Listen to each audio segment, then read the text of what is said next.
अस्सलाम वालेकुम। कैसे हैं आप लोग? ठीक ठाक।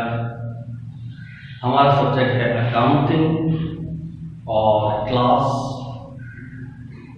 बीकॉम पार्ट 1, जिसके अंदर टॉपिक है इन्वेंटरी वैल्यूएशन, और बीकॉम पार्ट 2 कॉस्ट अकाउंटिंग के अंदर टॉपिक है inventory, material inventory. Same basic अभी चल रही है। हमने बेसिक से रिलेटेड क्या क्या बातें सीखी? बेसिक से रिलेटेड हमने सिस्टम सीखे, पीरियोडिक सिस्टम क्या होता है, परपेचुअल सिस्टम क्या होता है, और फीफो, लीफो और एवरेज पीरियोडिक में भी सीख लिए, परपेचुअल में भी सीख लिए। ठीक है, ये तीनों मेथड पीरियोडिक सिस्टम में भी आते हैं, परपेचुअल सिस्टम में भी आते हैं। ठीक है, तो ये दोनों हमने सीख लिए। ये बीकॉम पार्ट 1 में भी और कॉस्ट अकाउंटिंग के मटेरियल इन्वेंटरी बीकॉम फाइनल के अंदर भी सेम था। फिर मैंने कुछ आपको बताया था, कुछ एक्स्ट्रा, कुछ अदर मेथड्स भी होते हैं, जैसे specific identification, gross profit, retail price, law of cost और मार्केट प्राइस। ये 4 मेथड तो ऐसे हैं जो पेपर में आए हुए हैं। सही। इसके अलावा मैंने बताया था कि मैंने और मुख्तलिफ किताबों के अंदर भी बहुत सारी चीज़ें देखी हैं। बेस स्टॉक मेथड है, हीफो है, नीफो है, ये वाले मेथड्स वगैरह जो थे बहुत मतलब पेपर्स वगैरह में कहीं पर भी कहीं नहीं आए। ये बस एक आध किसी किताब के अंदर मैंने जैसे नीफो पाकिस्तानी राइटर की किताब के अंदर पढ़े, इसके अलावा कहीं किसी ने भी दुनिया की किताब में नहीं लिखे हुए। ठीक है, तो वो मेथड सिर्फ मैंने आपको ऐसी वो बता दिए ताकि अगर आपको पढ़ने का दिल चाहे तो किताब से पढ़ने, वरना कोई ज़रूरत नहीं। लेकिन specific identification method, retail price, gross profit, law of cost और यानी LCM के नाम से भी आता है, तो ये मेथड्स आते हैं, तो ये एटलीस्ट हमें आने चाहिए। अब इसके लिए सिस्टम की कोई बात नहीं, भले वो पीरियोडिक सिस्टम हो या परपेचुअल सिस्टम, कोई सा भी सिस्टम हो, ऊपर कुछ भी लिखा हो उससे हमें कोई लेना देना नहीं है। इसका अपना एक तरीक़ेकार है, इसी तरीके से फॉलो। ठीक है, तो सबसे पहले हम लेते हैं स्पेसिफिक आइडेंटिफिकेशन मेथड। स्पेसिफिक नाम से ही जाहिर है, सही। मेथड क्या है? Specific identification method. नंबर कौन सा है इसका? फीफो, लीफो और एवरेज। हमने 3 करे थे, अब समझो ये चौथा मेथड है। यहाँ से नजर आ रहा है, यहाँ। ठीक, नंबर 4 स्पेसिफिक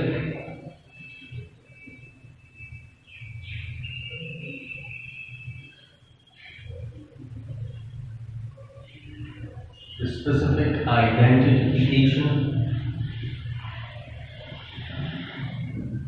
method। सही, टॉपिक का नाम है स्पेसिफिक आइडेंटिफिकेशन मेथड। इस मेथड में क्या होता है, बाकायदा सवाल के अंदर स्पेसिफिक कर देता, आइडेंटिफाई कर देता है स्पेसिफिक ट्रांजैक्शन को, कि इस ट्रांजैक्शन में इतने यूनिट्स बचे हैं, इस ट्रांजैक्शन में इतने यूनिट्स, इस डेट में इतने यूनिट्स, इस डेट में इतने, बस वहां से कैलकुलेट करो, एंडिंग इन्वेंटरी। आसान है ना एंडिंग इन्वेंटरी निकालना? किस तरीके, तो मैं एक छोटा सा सवाल बनाकर फिर मैं आपको बता देता हूँ कि किस तरीके से कैलकुलेट किया जाता है। मिसाल के तौर पर यहाँ मैं क्वेश्चन ड्रॉ,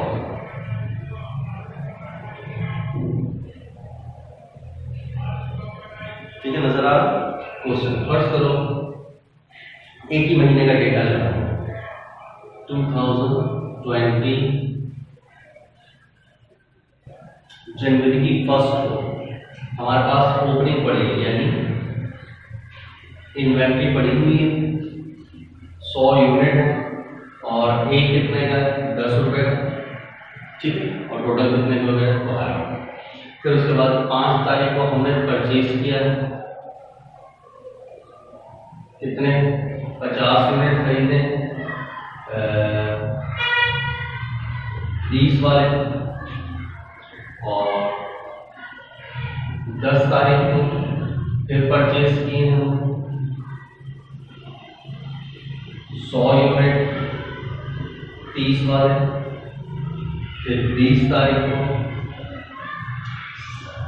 सोल्ड कर दिए हमने 70 यूनिट 150 के हिसाब से। फिर 25 को फिर परचेज करें हमने 50 यूनिट, 40 रुपए वाले वगैरह वगैरह, इस टाइप का ये टोटल सवाल इसी तरीके का होगा। ठीक है, अब सवाल के अंदर जब स्पेसिफिक आइडेंटिफिकेशन मेथड होगा उसमें स्पेसिफिक कर देगा ट्रांजैक्शन को, ये ट्रांजैक्शन और इतने इतने यूनिट्स। अब मिसाल के तौर पर हमें ये देखना है कि एंड के अंदर सवाल के अंदर हम रिक्वायरमेंट पे लिखा होगा रिक्वायर्ड स्पेसिफिक आइडेंटिफिकेशन मेथड। अब उसके रिक्वायर्ड के अंदर क्या है, पहला पॉइंट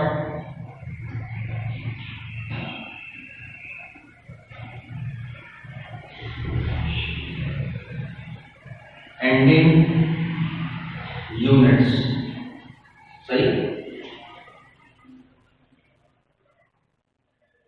अच्छा, ये और भी बड़ा सवाल हो सकता है, लेकिन मैं सिर्फ आपको एक सिलेक्टेड ट्रांजैक्शन दी, यानी सिलेक्टेड ट्रांजैक्शन।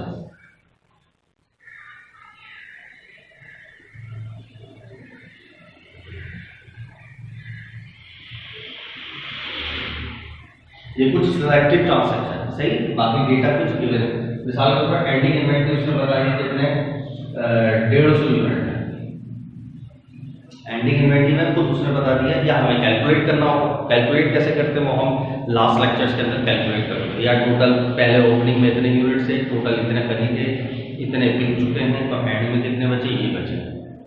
इस तरह हम एंडिंग निकाल लेते हैं। लेकिन स्पेसिफिक आइडेंटिफिकेशन मेथड में तो वो खुद नहीं बता रहा होगा इस डेट में इतने यूनिट्स, इस डेट में इतने यूनिट्स, इस डेट में इतने यूनिट्स, और वो सबको भी जमा करोगे तो वो यूनिट्स एंडिंग ही यूनिट्स आ जाएंगे। ठीक है, तो वो स्पेसिफिक कर देगा और आसान कर देगा।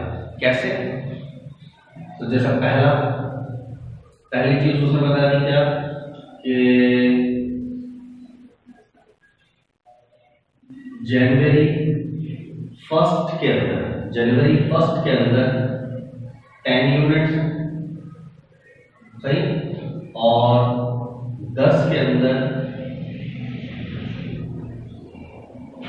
50 यूनिट्स हैं, और 25 के अंदर इसके अंदर है 10 के अंदर 80 यूनिट है, सही।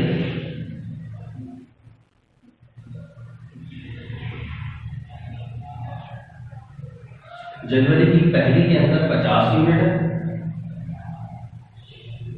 और जनवरी की 10 के अंदर 80 यूनिट है, और जनवरी की 25 में 20 यूनिट है। अगर आप टोटल करेंगे तो टोटल कितना हो रहा है, 8 5 13 14 15, 150 यूनिट बन रहे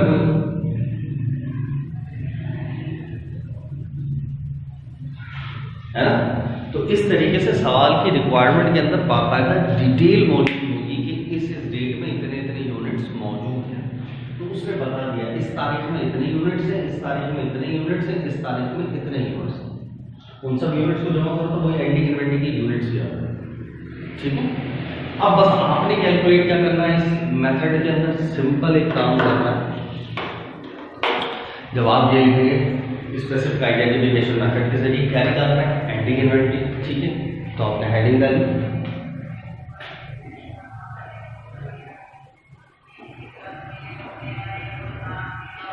computation of cost of ending.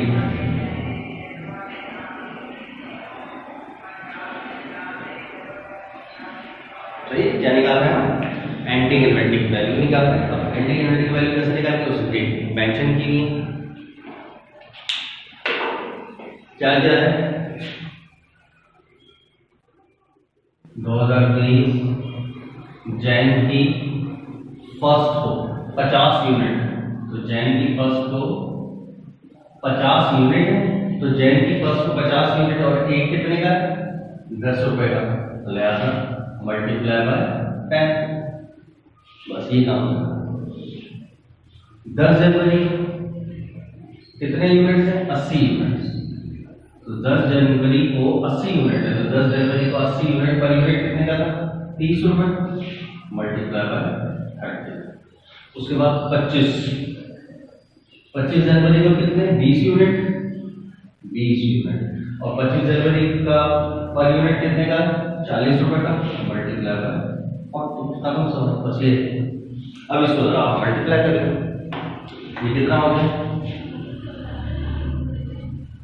500। ये कितना हो जाए?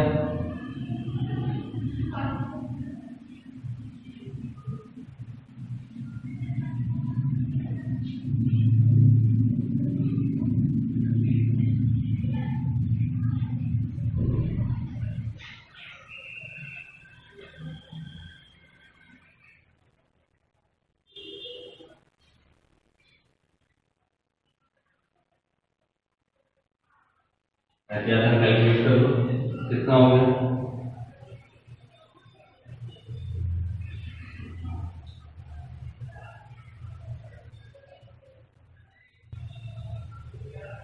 $3,700। ये आ गई आपकी बात एंडिंग इन्वेंटरी कॉस्ट। तो आसान सवाल है ना, स्पेसिफिक आइडेंटिफिकेशन मेथड। तो क्या करेगा वो? हर ट्रांसैक्शन को स्पेसिफिक करेगा, इसमें इसमें इसमें, तो बस उसी में से ढूंढना और ये बता देगा उसमें से कितने यूनिट, तो उसी में से उतने उतने यूनिट्स आप ले लें और ट्रांसैक्शन के अंदर पढ़ रहे यूनिट कितने का था।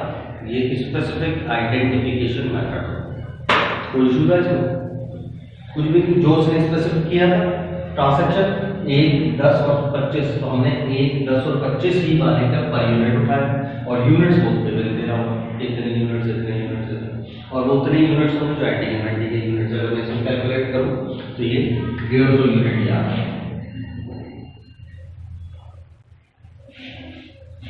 ठीक है, ये आ गई कॉस्ट ऑफ एंडिंग। ओके, यहाँ तक तो कोई इशू नहीं, डन हो गया। नेक्स्ट मेथड की तरफ चले। इसको कॉपी करो स्क्रीनशॉट लेके कि अच्छा इस तरीके का सवाल होगा, इस तरीके का सवाल होगा तो इस तरीके से सॉल्व होगा। ठीक है, अब हम दूसरे मेथड की तरफ चलते हैं।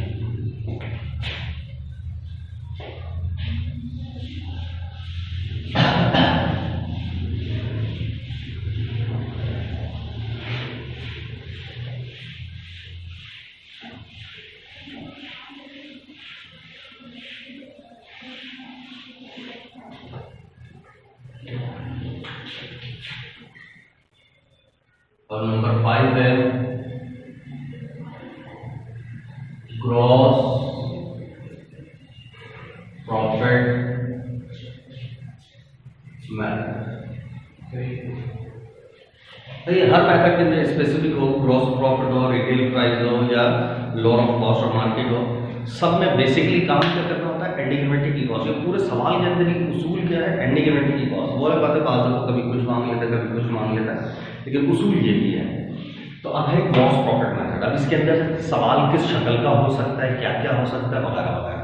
ठीक है, अच्छा सवाल मैं यहाँ पर बना लेता हूँ। ठीक है,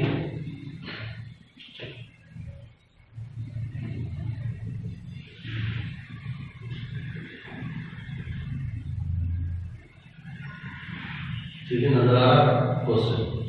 क्वेश्चन के अंदर क्या है? फर्स्ट करें इन्वेंटरी पड़ी हुई कुछ,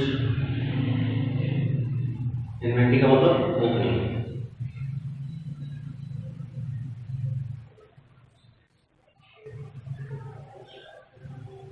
ओपनिंग कितनी? मिसाल के तौर पर 10,000 ओपनिंग। ठीक है, उसके बाद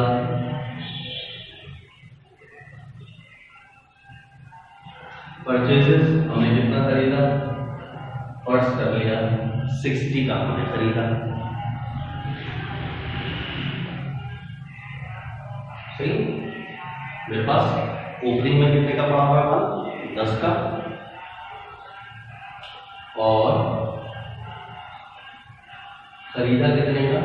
60। अब ग्रॉस प्रॉफिट के अंदर हमारे पास और मजीद क्या क्या चीजें दी जा सकती हैं सवाल के अंदर? जी, तो अब आगे सवाल प्रोसीड कर लेते हैं। क्या करें, हमने इन्वेंट्री लिखी है 10,000 रुपये, ठीक है, परचेज कर लिए हैं 60,000, बल्कि इसको होल नंबर कर लो 1 लाख।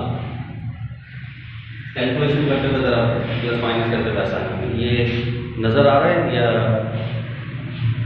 रोशनी की वजह से सेट है मेरे पास, सही।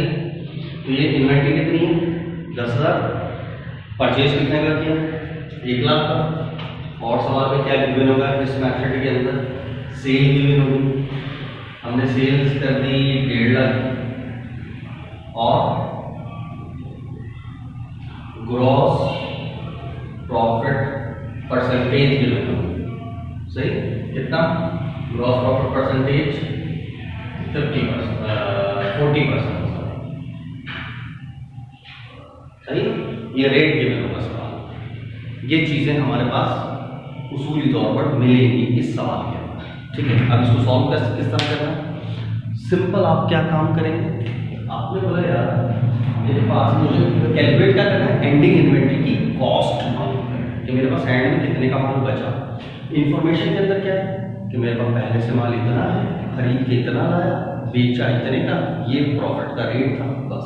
तो इन ये मेन चीज़ों से, 4 चीज़ों की वजह से हम कैलकुलेट कैसे करें, हमने बोला मेरे पास ओपनिंग कितनी है, यानी इन्वेंट्री कितनी है 10,000।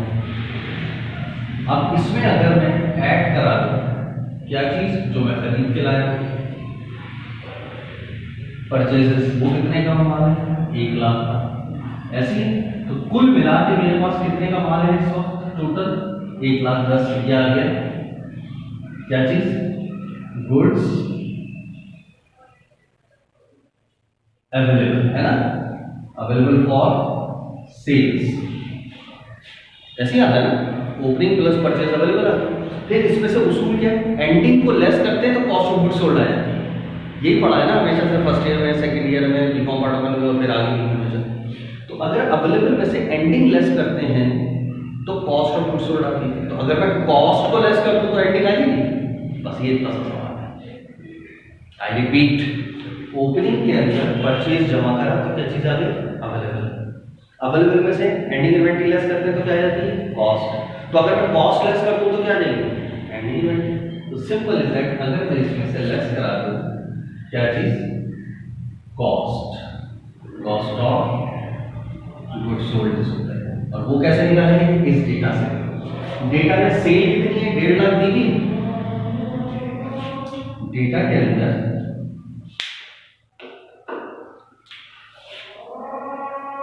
सेल कितनी है 1,50,000, और इसके अंदर प्रॉफिट कितना है, तो देखो प्रॉफिट कितना है 40% ग्रॉस प्रॉफिट है, तो कॉस्ट कितनी परसेंट हुई खुद ही कैलकुलेट करो।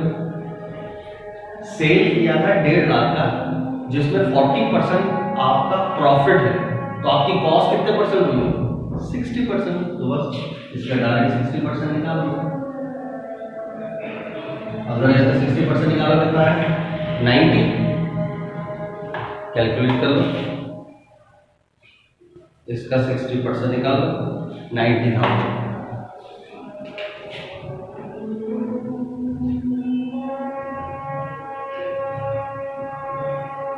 तो 90 कर दो कितना है 20,000। ये आपके पास आ गई कॉस्ट ऑफ एंडिंग इन्वेंट्री। खत्म सवाल, क्लियर हो गया।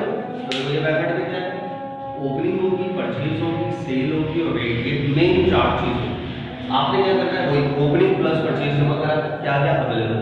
अब उसूल क्या हो रहा है, अवेलेबल में से हम क्या लेस करते हैं नॉर्मली, जब इनकम स्टेटमेंट बनाते हैं तो अवेलेबल में से एंडिंग लेस करते हैं तो कॉस्ट आ जाती है। तो अगर हम कॉस्ट को लेस करते हैं तो एंडिंग आ जाएगी। इस रूल को फॉलो करें। और कॉस्ट कैसे निकालें, वो इस रेट की मदद से निकालें कि आपको सेल गिवन होगी सवाल में, सेल है 1.5 लाख और उसका रेट प्रॉफिट का कितना है 40%। जब इसमें 40% प्रॉफिट है तो खुद सोच लो क्या नाम है, कॉस्ट कितने परसेंट हुई 60%। कुल मिला के 100% होता है ना, यानी ये सेल हमारे लिए कितने परसेंट होगी 100, जिसमें से 40% प्रॉफिट है तो कॉस्ट कितने परसेंट हुई 60%। 60% तो इसी का 60% निकाल दिया, लेस कर दिया, अभी खत्म कर दिया। ठीक है, बस ये मेथड खत्म हो गया यहाँ पर। अब इसके अंदर कुछ एहतियात हो। एहतियात क्या है? ओपनिंग में कोई एहतियात, परचेज। अब परचेज के अंदर इसके अंदर मुख्तलिफ लवाजमात हो सकते हैं। क्या लवाजमात हो सकते हैं इस सवाल में? अगर इसके अंदर 3 चीजें हो सकती हैं, purchase, purchase return, purchase discount या ट्रांसपोर्टेशन इन। सही है, ये 3 बातें हो सकती हैं इसी सवाल के अंदर। तो अगर परचेज के अंदर परचेज रिटर्न, परचेज डिस्काउंट या ट्रांसपोर्टेशन इन टाइप की कोई चीजें थी तो क्या करेंगे? परचेजेस में से परचेज रिटर्न और परचेज डिस्काउंट माइनस हो जाएगा और ट्रांसपोर्टेशन इन ऐड हो जाएगा, तो नेट परचेज डिलीवर्ड कॉस्ट आ जाएगा। परचेज के अंदर से purchase return, purchase discount less होगा तो नेट परचेज, उसमें ट्रांसपोर्टेशन इन जमा होगा तो डिलीवर्ड कॉस्ट ऑन परचेज, और वही ओपनिंग में जमा हो जाएगी। गर्ज ये कि ये दोनों, ये तीनों जो है परचेजेस में प्लस माइनस होंगे। परचेजेस के अंदर परचेज रिटर्न और डिस्काउंट लेस हो जाएंगे और ट्रांसपोर्टेशन इसमें ऐड हो जाएगा, और फिर ओपनिंग में जमा करेंगे तो अवेलेबल आ जाएगा पैसा। और फिर क्या करें? सेल का इतने % हमारे पास रेट है, डिस्काउंट वगैरह, इसमें भी कहानी की जा सकती है सवाल। जैसे सेल है तो सेल के अंदर भी ये 3 बातें गिवन, 3 तो नहीं 2 बातें गिवन हो सकती हैं। कौन कौन सी? सेल्स रिटर्न भी हो सकता है और सेल डिस्काउंट भी हो सकता है। सही है, दोनों चीजें हो सकती हैं। तो अगर सेल रिटर्न या सेल डिस्काउंट होगा तो उसका क्या काम होगा? ये जो सेल है 1.5 लाख, इसमें से सेल रिटर्न या सेल डिस्काउंट माइनस कर दिया जाएगा, तो हमारे पास नेट आ जाएगी, नेट सेल। ठीक है, उसके बाद हमारे पास क्या आ जाएगी? Net sales. तो ये इस तरीके का सवाल बनाया जा सकता है, कोई टेंशन की जरूरत नहीं है। क्लियर? और उस नेट, अच्छा अब एक सवाल ये पैदा होता है, जो रेट गिवन होगा 40% सेल का या 60% सेल का हमारे पास प्रॉफिट होगा, तो वो 60% या 40%, हम जैसे यहाँ 40% होगा तो अब कॉस्ट कितनी है? 60%। तो 60% किस चीज के ऊपर अप्लाई करें? सेल के ऊपर अप्लाई करना पड़ेगा 1.5 लाख, या अगर ये सवाल में गिवन होती है माइनस करके जो नेट सेल आएगी उसके ऊपर अप्लाई होगा। आगे ना 2 सवाल दिमाग में, या किसके ऊपर अप्लाई करेंगे? कॉस्ट ऑफ गुड्स सोल्ड निकालने के लिए। तो ये सवाल के अंदर मेंशन होना चाहिए। सही, ये रेट जो होगा सवाल के ऊपर मेंशन होना चाहिए कि ये रेट किसके ऊपर है। मेंशन नहीं है तो अंडरस्टूड है ये सेल के ऊपर होगा, नेट के ऊपर नहीं होगा।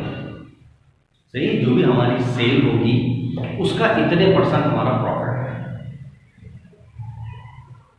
वरना तो नेट के ऊपर होना चाहिए। किसके ऊपर होना चाहिए? नेट। रिटर्न और डिस्काउंट सब कुछ हटा दो और बाकी उसका हमारा इतने % प्रॉफिट है, तो नेट सेल के ऊपर ये रेट लगना चाहिए।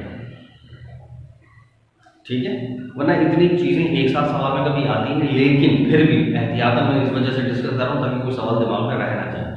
अगर ये आ जाए तो फिर वो रेट किसके ऊपर लगाया जाएगा? बताओ, बिफोर डिडक्शन ऑफ रिटर्न और डिस्काउंट या आफ्टर? आफ्टर लगाया जाएगा, यानी नेट सेल के फिगर के ऊपर वो अप्लाई किए जाएंगे। ठीक है, तो हमारे पास अब जो असल में सेल जो है वो ये वाली, इसका इतने % प्रॉफिट होगा, ऊपर वाली सेल का नहीं। अनटिल फिर वो लिख के दे। ठीक है भाई, ये भी मसला हल हो गया। तो ये 2 मेथड हमारे पास हो गए, क्रॉस प्रॉफिट भी कर लिया। ठीक है, फिर लास्ट मेथड होगा रिटेल प्राइस, वो भी किसी से मिलता जुलता होगा। यहाँ तक ओके की रिपोर्ट होगी, डन होगी। अल्लाह हाफिज़।